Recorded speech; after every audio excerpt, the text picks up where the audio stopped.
Welcome to Strength in the Numbers. My name is Andrew Codd, accountant, author, and commercial finance entrepreneur, and it's my job each week to bring you leaders in finance and business and deconstruct with them their real stories, insights, and hard-won lessons into practical advice on the key strengths and qualities you need to remain relevant in accounting and finance today, as well as the steps you can begin to take to elevate the impact you make to have a fun, successful, and rewarding career in accounting and finance. Now let's go over to the show.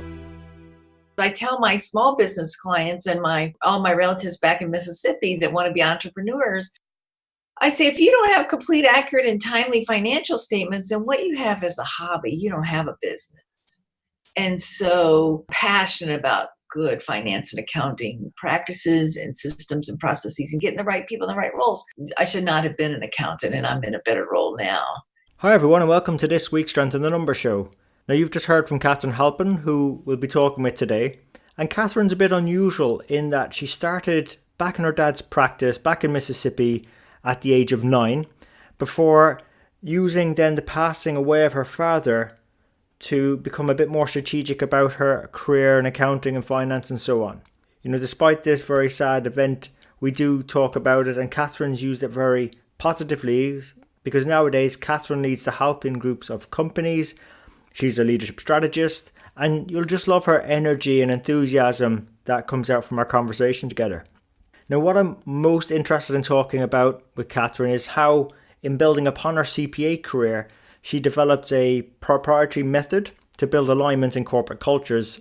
And in the podcast, we deconstruct her 9 habits on how to become more strategic and successful in her finance and accounting careers. There's loads of practical things to do in there, as well as a few strategic ones that are really useful and I think accessible to most of those listening in today. And if you did want to follow up on this, we also mentioned Katharine's book in the show notes, Alignment for Success, bringing out the best in yourself, your teams, and your company. And also on this podcast, we talk about how we can remain passionate to our finance and accounting profession by focusing on our core personal values. For those aspiring to the CFO position, how we can start with the basics and then harness those basics to leverage and develop the higher order skills that are required, and also investing our time in building relationships. And it could be as simple as doing things like sending greeting cards. So look, I know you're going to enjoy this one. Before we jump into it, just want to remind you can find the key resources that are mentioned, timestamp show notes, ways to connect with today's guest mentor at SITNshow.com. And we always really appreciate when you recommend the show to your colleagues and friends and leave reviews of whether or not you enjoyed the episodes. So thank you very much for your support and help in growing our podcast to over 150 countries. So without further ado, over to Katharine and the show.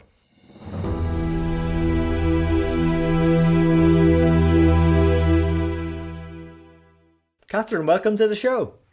Thank you so much, Andrew. It's a real honor and a privilege for me to be here with you today and be able to contribute to your audience.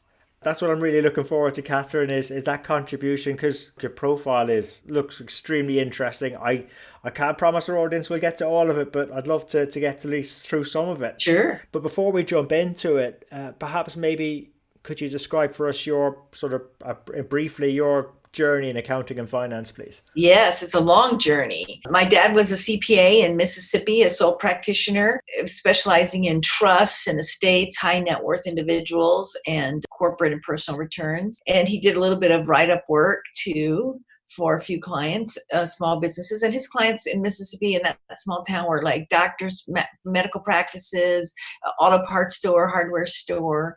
When I was about 8 or 9, I had demonstrated so much leadership in my home because of how my parents were and the leadership void that I saw there with my younger siblings. They were full of fun, so there was nothing wrong with them, but they just weren't very organized, and neither of them had a lot of common sense. So I started to fill that leadership void, and he said to me, one Friday night, he said, "Hey, you could come to work with me in the office in the morning." And so I went into the office, and I was only 8 or 9 years old. And so that my journey's been a very long one, but I did finish my accounting degree and get my CPA license, and I did a variety of things. I worked in not just for him, but in Dallas for oil and gas and for a big 8 accounting firm. Worked in nonprofit, worked government. There's not anything that I haven't touched in my career. Fortune 500 companies, Fail Savings and Loans. If you're old enough to remember the RTC, I worked for Fail Savings and Loan.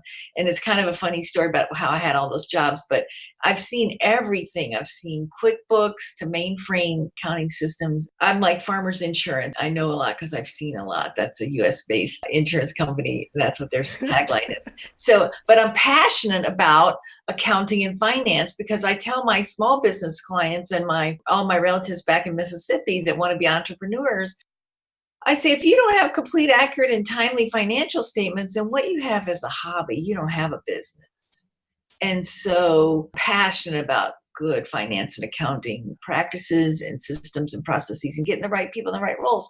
I should not have been an accountant, and I'm in a better role now. And we'll talk more about that. But thanks for asking me to share about my journey. I'm proud of my journey. And my dad is my why, because why I do this work is my dad, because he passed away at the age of 55 from a massive heart attack from working all those nights and weekends. So I'm so passionate about helping people be more strategic and have time to work on their business, not just in their career and their business, so that they can not pay such a high cost. My dad paid a very high cost. Oh, wow. Look, I'm sorry to hear for your loss, Katharine, but I hope some of the advice and what you've learned since will really help our audience. Oh, I promise it will. I promise. There's so much in there. And I apologize up front as well to our audience. We'll do our best to get as much of that shared on today's episode. Before we jump into some of those pieces that you mentioned about the passion, Katharine, and how do you keep that passion going for such a long time? I mean, with all the change, I mean, that's got to be fairly tiring, keeping up with all of that and staying ahead of it, with all the developments, with your father, what you mentioned there. How do you keep the passion going? Well, one of my core values is continuous improvement. And that's one of the reasons I was never really successful as an accountant or a paraprofessional or a tax accountant or an internal auditor, all the different things I did, because I'm a big picture systems thinker. And so I'm looking at, and I have a core value around continuous improvement. And so I was always saying to my boss, we could do this project better, faster, smarter. And he or she was saying, no, Katharine, we got to go. This is a proven system and we're going to keep following this system. But thank you very much for sharing. So that's one way. I'm passionate about the business, because my dad instilled that when I was just a little kid. He would tell me stories about his clients and their involvement in the community and their impact, what owning a business or a business leader afforded you, the ability to impact our community. That's what I'm so passionate about. That's what drives everything.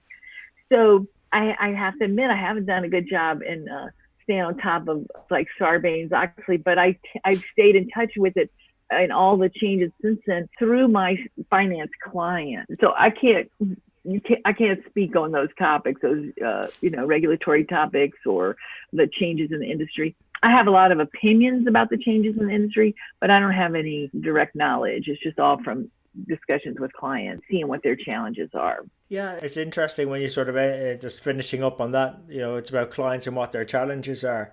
And back to your point as well about the impact we can make as accountants, as finance professionals, if you've got well-functioning businesses, in theory, well-functioning communities, societies, and increases the wealth and prosperity around us, right? So, we play a very important part in the world and making things go round. But right. I think again it comes back to you say clients, it comes back to people.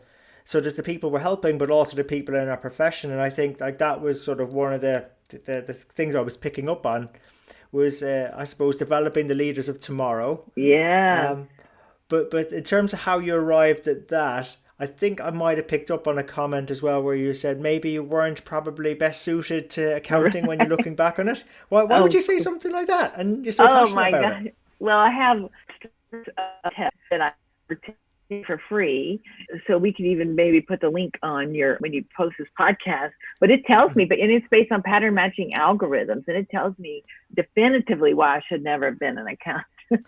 So okay. the strengths of an accountant are not my strengths. I'm not detail oriented. And in addition to not having those strengths, I'm dyslexic with numbers. So I don't even know how I did it, but I'm good with a 10 key. I can say that. Since I started as a data entry operator in my dad's CPA firm. And then I love what the numbers show us. I'm passionate about what the data shows us, the trends, the patterns. If we don't have good data, we don't have anything. So, but my test, it's called the Core Values Index. It's not my test, but I'm licensed to use it. It shows me definitively why I should never have been an accountant. I'm a people person. And so when I was in those analytical roles, I was always down the hall chatting with someone instead of doing my analytical work. And then like my dad, he same way, he's the person served him well in his little SITN firm in Vicksburg, Mississippi. He gave the clients as much time as they wanted. He knew all of the children and their dog and their vision for their company. And he did a lot of coaching like I do. But then at night and the weekends, how he was earning his money was doing their tax returns and their financial statements. And that's how he spent his nights and his weekends. And that's what caused him to have a massive heart attack at 55. So I have those important conversations with business leaders about their vision for their company and their vision, their legacy, their vision for their family. But I get at 5 o'clock, I'm done and I don't have to do anybody's tax return. I mean, look, that is a relief, but I think there's probably a lot of people in our profession thinking about, whether a career in accounting and finance is for them. But the way you've just described it, there's a role for those who are strong with numbers. 10 keys as well, by the way, which I appreciate you saying, because I started in data entry as well in accounts. So 10 key skills are very important back then as well. And, that's right. But also for people persons as well, people. Yes. And see, let me say something about that. So if I entered the profession today, I would have been a wildly successful CPA because people now have more awareness about how to align people in roles that they're good with. Somebody would come, I would be 2 or 3, 4 years into my CPA profession and somebody would come and tap me on the shoulder and they would say, hey, we're going to put you in our HR department because you're such a people person. Or we're going to put you in business development and sales and marketing because you're such a relationship builder. So I could have been a successful CPA, but back in the 1980s, early 80s, when I started, people didn't have that. And so nobody was tapping me on the shoulder wanting to promote me. They were instead in the corner office putting together a package to get rid of me. They would pay me to go away. It's interesting how that's been one major development, which makes a career in accounting and finance very attractive nowadays. There's a place for a lot of people now in a lot of different areas to go into, but I guess there's probably still some core strengths of the modern finance professional that we should still be mindful of, right? Well, I don't know about that. I think the CFO needs to look more like me. But to get valuing accuracy and timeliness and completeness and those sorts of things, you can't come out of college and start as a CFO being the strategic leader. So you do have to be able to prove yourself and make sure that the numbers are accurate so that you have the system. So when you get to be the CFO, you have the systems and the processes in place to be able to rely on the numbers and the data. 100%. And I suppose in terms, you mentioned the CFO and I suppose developing the leaders of tomorrow. I mean, are there sort of any sort of steps or things we should be looking out for to make sure we're developing in the most effective way? Yes. There's 1,000 tests out there that you can offer people. The Gallup Strengths Finder is very popular. I'm trained in the DISC and I'm also trained and certified in the Predictive Index. I have access to all of those. I'm tremendously passionate about those. And then the one I have used mostly over the last decade is called the Core Values Index. But just helping people, but you can just by chatting with people, you can figure out what their strengths are, and just measuring their performance and their productivity, you can help figure out what they're passionate about. That's what I would encourage everybody to do. One of the pieces I think that's missing in leadership is the notion that you have to eat people differently because they're not computers, they're not robot people, and they're motivated by different things, passionate about different things, and they have different strengths. And if you can take the time to figure out, if you're a CFO and you got 6 or 8 people on your team, if you can just take that extra 10 or 15 minutes before each meeting and after each meeting to reflect on, now, what did Bob say to me? What is he most passionate about based on what the meetings I've had with Bob so far? If you can figure that out, then you can build a rock solid team, and those people will have loyalty to you for the rest of their career. They'll go with you to different companies if you leave, or they'll go the ladder as you. But if you're trying to use a cookie cutter approach to leadership, or worse, not even engaging your people, so often I'll meet leaders and I'll say, well, how often do you meet with your people? Well, I never meet with them. They're idiots. Why would I meet with them? And No way. we're only as successful as our team. If you don't learn anything else from our conversation today, please, please, please take that away. We're only going to be as successful as our team can be successful. Can't do it by ourselves. I completely agree. And actually, there was a rather good book a guest mentor recommended on the show a number of months ago. I think it was like The 9 Lies About Work. Yes. And one of them mentioned the importance of teams, the success in their careers, right? And it's something I never. I mean, it's great people like yourself, Catherine, are calling this out. I just can't say I had anyone really explicitly calling this stuff out much in my career. So, and I don't think it's covered really on our accounting exams or syllabuses. So what? So to do the right things, to be effective. What can we be doing to get the best out of our teams and then maximizes our chances of success? Well, thank you for asking that, Andrew. This is such a good question. So we can be either in reactive mode or we can be in a strategic responsive mode. And most people, thanks to the invention of the iPhone 2009 and Android right after that, most people today are like crack addicts. We're like methamphetamine addicts. We're addicted to these devices, and it impairs our judgment just like it would if we were taking drugs or drinking alcohol during the workday. And so I have an ebook called the Respond Not React Playbook, and it's 99 cents on Amazon, but I send it to people all the time for free if you can't pay the 99 cents. And or if you're already engaged with me and we're in communication, I'll send it to them. But it's 9 habits that if you practice those 9 habits, you will, first of all, have more white space on your calendar. If this was interact with your listeners, we could poll them, and I'm sure 100% of your listeners would say, yes, I could benefit from more white space on my calendar. Even if I'm still a college student, I could benefit from more white space on my calendar. So it gets you more white space on your calendar. It gets you out of overwhelm. Coming from Mississippi and going to work when I was 8 or 9 years old, you can imagine I had a lot of baggage, and I was always feeling of overwhelm and wasn't going to get everything done that I needed to do. And so I developed these I didn't invent them. They're just simple time management practices, but I expanded them and made them even more valuable. And so if I wake up nowadays, I don't wake up during the work week feeling overwhelmed, but sometimes occasionally I'll feel overwhelmed on a Saturday or a Sunday, just maybe too many social commitments, too many errands to run. And before I even get out of bed, I'll take my phone and I'll in my notes section, I'll make a to-do list. I call that a brain dump. The personal, the family, the community, and the work. And we don't want to just write down, do my 2019 tax return. We want to chunk that project down into all the steps, like pull out my 2018 tax return. For me as a small business owner, get with my bookkeeper to make sure that all the bank statements have been reconciled up through 12/31. Review that general ledger with her and see if there's anything that's not right, or just get her to do a variance analysis to show which of my line items are out of whack from 2018.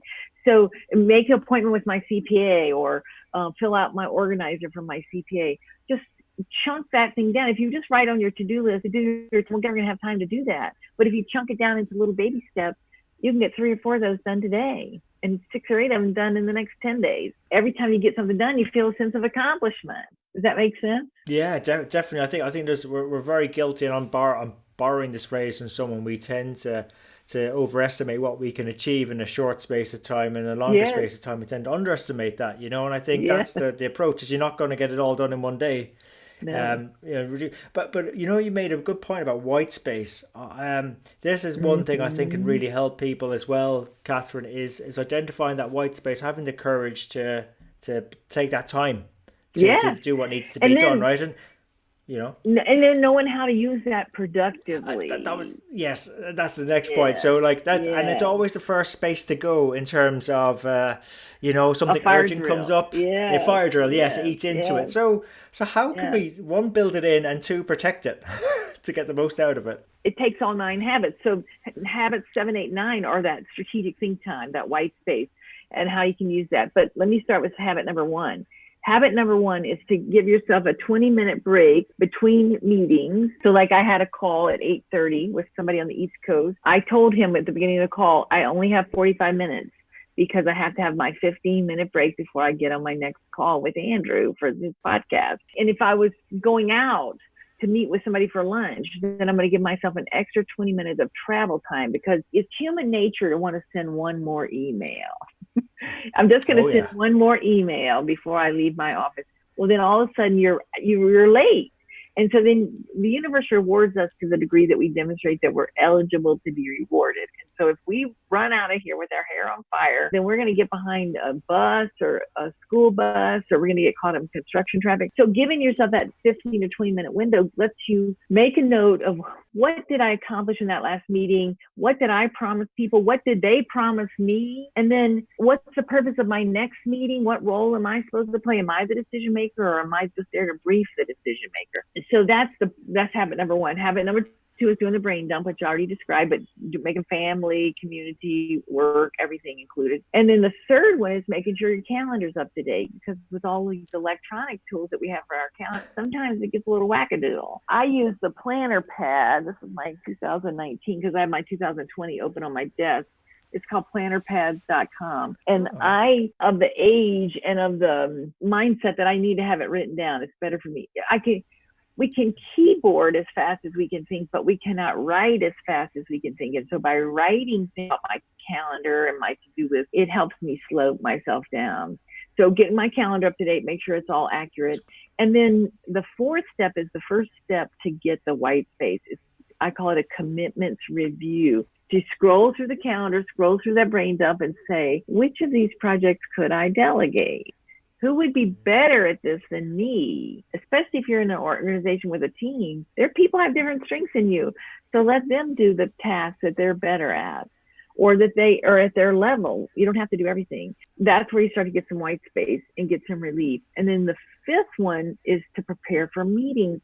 This is a new habit. I used to, for 20 plus years, I had 8 habits, but just 2 years ago, I revised this ebook and added in a preparation for meetings. I have 5 P's in there about how you can prepare for meetings and measure progress for projects that are moving through some kind of a team, because meetings are not as productive as they used to be. People coming in with first of all, they're multitasking.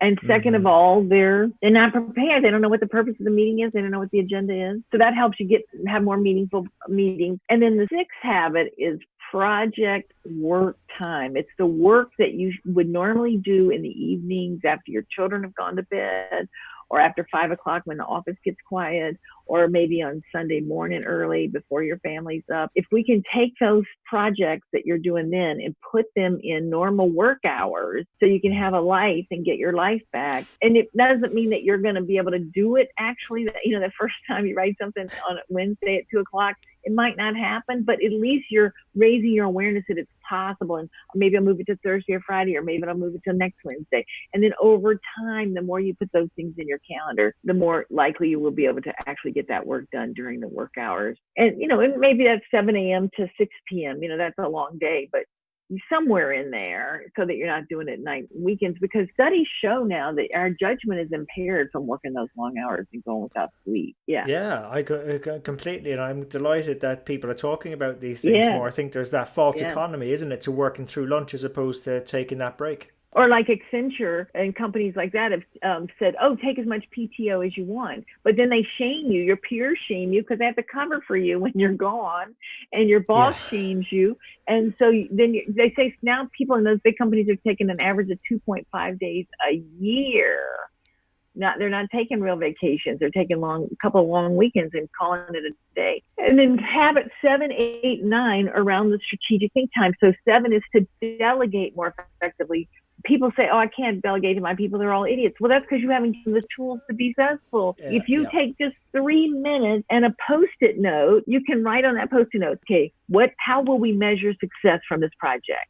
We need, 187 widgets built by this date and at this level of quality. And then you can help your people be more successful. Or I need an analysis of these 3 balance sheet items, for this time period. And I need all the source documentation that's, going to help me understand how do we get those assets that I didn't even know we had? So delegating more effectively, having 3 minutes or 5 minutes or 10 minutes. And then the next one is to problem solve, because we all have a fire drill of the day.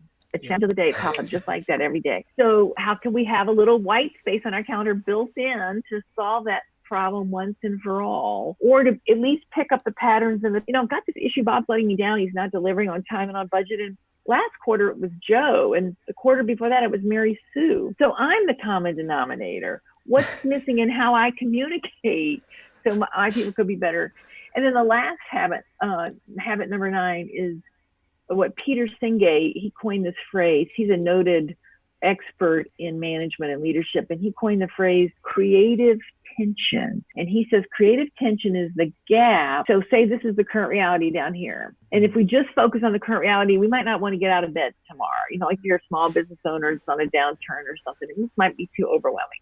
But if we just focus on the vision up here, it's hard to get people to buy in, say, oh, that's just pie in the sky. We're never going to be able to create that. But if you focus simultaneously on the vision and the current reality, and you measure the tension between that, he calls it creative tension, the gap between where you are, whether it's in your profession or your schoolwork, if you're still a student, I'm a C student, I need to be a B+ student, or I'm a B student, I need to be an A student, whatever that gap is. Or if I'm a CFO and we're going to go through an acquisition, what's the role I need to play in that? Does that make sense, those 9 habits? Yeah, I like the way you sort of capped it off there, Katharine, with the strategic ones, because I think that the worst thing our listeners could do is thinking that by working in their careers or being productive or answering emails or whatever, if they're doing all that stuff and responding to people, they're not really working on their careers, which is the strategic activity. Right. So it's so important to have both. Right. Let's talk about gender differences for a minute. So everybody's at risk. 100% of us, if we're a breathing human being, we're at risk for thinking that we're going to be rewarded based on what we produce. But for women, it's way worse. It's way worse. Even in fields like accounting, where more than 50% of the graduates are women, the women are not getting necessarily into those leadership roles, or they're not staying in the leadership roles because they see that they had to pay too high of a price. And so it's the women who we especially are at risk for, trying to, just stay focused on those emails and the projects and getting everything done and delivering on time and on budget, and not being strategic. We're not going to be rewarded for the results we get. We're going to be rewarded by the relationships that we build. My mother said that to me every day of my childhood. It's not who you are, but it's who you know. And being able to build those relationships in the first place and nurture and leverage those. I could give you a 3-day symposium right this minute on that, Andrew. I'm so passionate about that. Yeah, it's great. It's great you called it out, because the more people hear this, the more will take action. I know in my own career, as a white male, I have that. I definitely have that privilege of that. I did not put the right emphasis on relationships and as well, until I was well into my career. Right. And but the great thing is that the guest mentors on this show, are leading sort of with leading insights in terms of how the importance of relationships are, keeping them maintained. You just remind me, Katharine, of a young senior vice president, female senior vice president we have had on the show from an American bank, who said exactly what you said. It's really about investing the time in relationships and who you know. It's very, very important. It could be as simple as sending out, first you send out, 25 holiday cards early in your career. And then, a little bit later, you're up to 200, and then 2,000 when you get to be somebody my age. All the people, if I had been keeping that list and sending out those holiday cards, I would be up to 2,000 or 3,000 cards, and put a stamp on that and write a little personal note. That's so powerful. And just stay in touch by text. Yeah, anything in between. Yeah, anything. It's just popping back into the mind, and who knows where that will go, And then bringing it back with the strategic piece you mentioned, is being clear about what you want and the outcomes you're driving towards. Because the more people that know what you're looking for might be able to help you on that journey. I think it comes back to team as well, in terms of the delegation. Or when it comes to the meetings, getting the purpose right of the meetings, so people are actually more effective. They're great ways of earning better reputations. It's more strategic thinking. Of course. You could be a summer intern and go into a meeting with a team, and if you said, "Hey, I'm sorry, I don't know much. Would it be possible for somebody to articulate to me what the purpose of this meeting is?" The meeting is now going to be exponentially more productive because that summer intern asked that question. Yeah, I agree. And actually, there was another great bit of advice came up, was take the minutes of the meeting as well. It's a great way of learning what's happening, but also the influence from the person sending out the minutes and the actions has a certain kudos attached to it, So some great tips coming up on this episode, Katharine. Thank you for those. Yeah. Oh, I've got so much to share. So look, I mean, you know, you've been giving us great advice, sharing great advice with us. I mean, what's been the best bit of advice you've ever received? That is such a good question. I think the best advice I've been given has been to slow down, to speed up. And Okay. so growing up fast, I had to grow up fast in my home in Mississippi because my parents were just so social. They weren't really focused on the 3 meals a day and the homework that I mean, they were focused, of course, to some degree, but it wasn't their primary focus. Their primary focus was socializing and having a big network of friends themselves and making sure it was very important to my mother that we all be very social people. And so she didn't do a lot of parenting, but I was painfully shy. I know it's hard to believe that, Andrew, but I was so painfully shy, and she worked very hard to get me out of that little shell.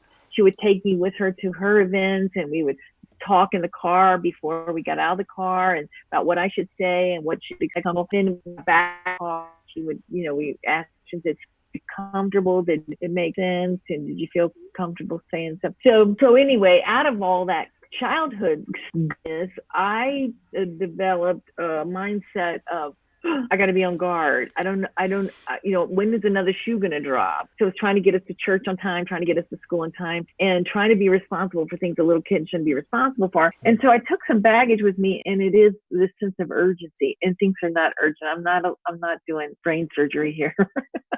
Nobody's going to live or die if I don't get back to them that day.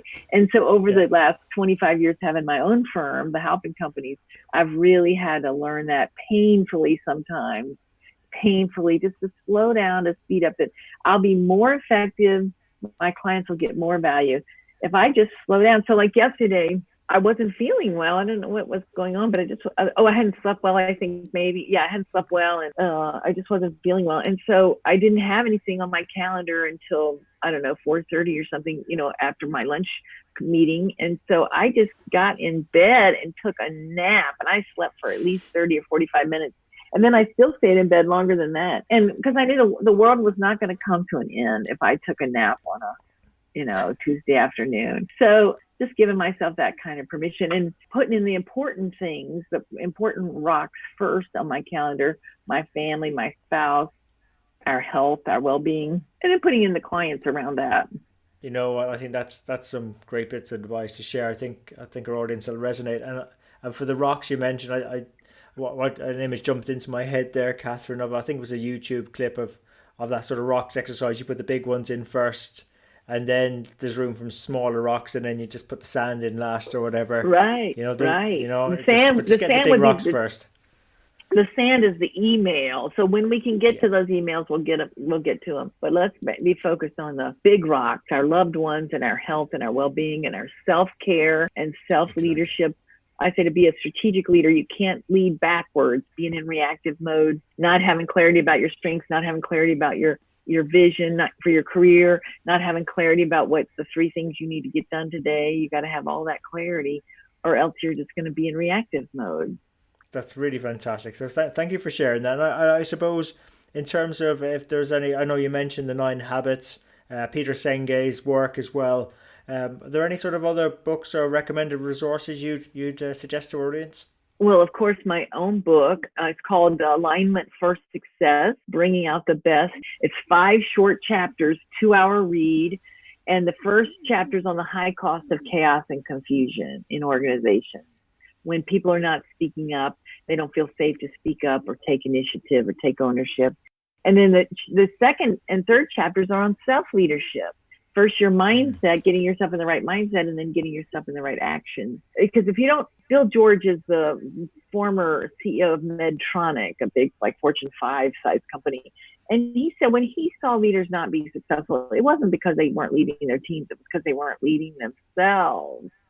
So we have to do the self-leadership, the self-care. For me, again, given my childhood, I have to have my rest. I have to have time in nature. I have to have time to exercise. I can't eat any sugar. I have a lot of food sensitivity, so I don't eat alcohol. So I can't be a big partier. So those are some fundamentals for me, because if I had a glass of wine this evening with dinner, then tomorrow I would just feel like, I had the flu and a migraine headache. And if I don't get out in nature, I just sort of get kind of cranky. So I think those are big for everybody. Getting elevated, getting out in nature and using those habits. That's important thing. But Bill George is one of my favorites. There's Ram Charan, Haran. He does work like I do, but he's more like it's a Jack Welch level, and working at companies like General Motors. And then Bill George, Ram Charan, and Peter Singay. Those are some of my favorite authors. Awesome. I appreciate those recommendations. And should our audience wish to continue the conversation with you, Katharine, where's the best place to connect with you at? Well, LinkedIn. I'm on LinkedIn. I spell my name funny. It's Katharine,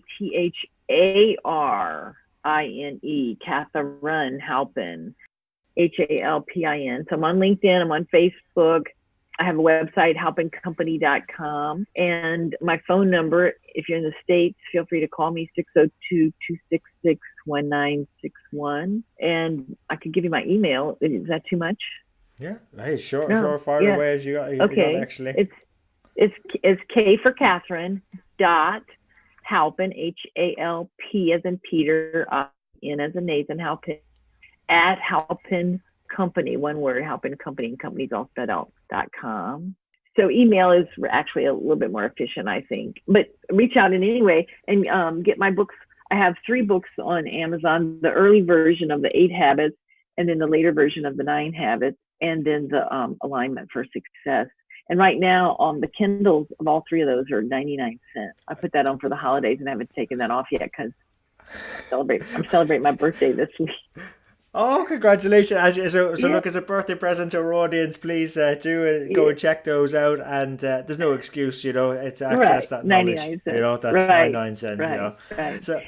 So Katharine, look, thank you so much for those recommendations. I'm going to put links to all of those in the show notes as well to make it easy for audience to get it. So even less of an excuse now when they found that white space to go do these things. That's right. Good. And I suppose, Katharine, great advice. I love the story. I love your why behind it. Unfortunate circumstances, I know, but it's allowed you to share such great advice. That's 9 right. habits. That's right. That which doesn't kill us makes us stronger. So I was just wondering, before we wrap up, maybe any other parting thoughts for our audience? Well, we have to value ourselves. We can't just. For years, I put my employer's needs over my own needs, and then I put my clients' needs over my own needs. Those are not sustainable models. So we have to invest in ourselves, and we have to value ourselves, and we have to have the mindset of a scientist and just keep collecting data and saying, how fascinating. This is not what I had hoped to achieve here by this stage of my career or by, this time of day to day. But isn't this fascinating? Because when we're judgmental, we break down we put a brick wall between ourselves and our intuition, and we put a brick wall between ourselves and whoever we're being judgmental about. If we're saying, oh, those guys are idiots, I'm never meeting with them. Well, you put up a wall. If you say, I'm just a scientist here collecting data, and I'm going to synthesize this data, and I'm going to run some more experiments based on what the data shows me, so that I'm not going to be judgmental. Because when you're in that reactive judgmental mode, someone else is controlling your destiny, and it's not you. And so if you want to be in control of your career or your Fortune 5 company that you're a CFO of, or anything in between, then you have to be in a strategic, non-judgmental mindset. I think that's a great way to wrap up, Katharine. I couldn't agree more. So let's get more control of our own careers. And Katharine, thank you so much for coming on our show today. Oh, it's such a delight. And I'm so passionate about your audience. I'm so grateful for this opportunity. So there you have it. Hope you enjoyed today's show. If you'd like to know more about our guests today, their bio, and follow up on the resources mentioned during the show, you can find all the relevant links and more at sitnshow.com. There you'll also be able to get access to earlier shows, read the latest blogs. There's also an opportunity to subscribe to our newsletter, which will give you heads up as to when the next show is coming out, latest events, news, and anything that's going to be relevant to help you have a fun, rewarding, and successful career in finance and accounting. And just before you go, we really appreciate your feedback. If there's something we can do better on the show, something that's not working, or something you'd like to see, even a guest you'd like for us to invite onto the show, someone who you think might be able to benefit you more and also the rest of our community, please let me know. You can email me I'm at andrew@sitnshow.com, or feel free to connect with me on LinkedIn. Just drop me a message so I know how you found me and we can connect. And really, it's our community that'll make the show. If we keep engaging and driving each other on, we'll keep on building our strength in the numbers. When all is said and done, if we can do the numbers better and finance better, we'll create more opportunities for ourselves, our friends, our families, our communities and our businesses. So until next time, have a good rest of the week, take care, and let's keep building our strength in the numbers.